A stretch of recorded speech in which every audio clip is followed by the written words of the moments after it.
ক্রিকেটে শুধু ২২ গজেই ব্যাট বলের লড়াই হয় না। উত্তেজনা, আবেগ আর গল্পের বুননেই দর্শক মনে জায়গা করে নেয় ক্রিকেট। আর সেই গল্পগুলো জমে ওঠে একদল মানুষের কণ্ঠে, যারা মাঠে নামেন না তবু খেলার রঙে রাঙিয়ে তোলেন টিভির পর্দা। তারা হলেন ধারাভাষ্যকার। ব্যাট নয়, তাদের হাতিয়ার মাইক্রোফোন।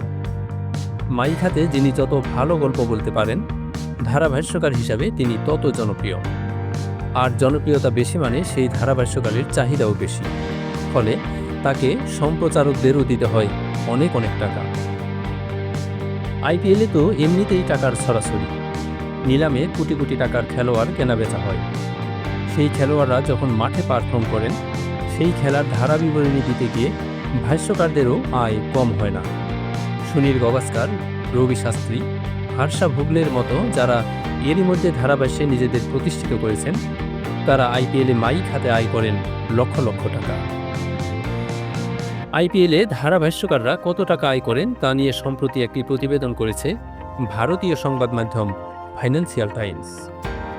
ভারতীয় ধারাভাষ্যের পুরোধা ৩ জন: সুনীল গাভাস্কার, রবি শাস্ত্রী আর হর্ষা ভোগলে। ৩ জনেরই ম্যাচ প্রতি আয় ৬ থেকে ১০ লাখ রুপি।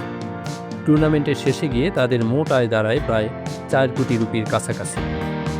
শুধু গাভাস্কারই নন, Matthew Hayden, Kevin Pietersen, Ian Bishop, এই প্রাক্তন ক্রিকেটাররাও আইপিএলে মাইক্রোফোন হাতে কামিয়েছেন প্রায় ৪.১৭ কোটি রুপি করে। আইপিএলে এখন ধারাভাষ্য হয় একাধিক ভাষায়, তবে ইংরেজি ধারাভাষ্যকারদের চাহিদাই সবচেয়ে বেশি। আবার যারা একাধিক ভাষায় সমান দক্ষ, তাদের আয়ও থাকে অনেক বেশি। যারা কিছুটা নতুন জুনিয়র ধারাভাষ্যকার, তারাও ম্যাচ প্রতি ৩ থেকে ৩.৫ লাখ রুপির মতো করে পান। হরভজন সিং ও যতীন সাপনুর মতো জুনিয়র ধারাভাষ্যকাররাও ১ কোটি রুপির বেশি আয় করেছেন এবারকার টুর্নামেন্টে।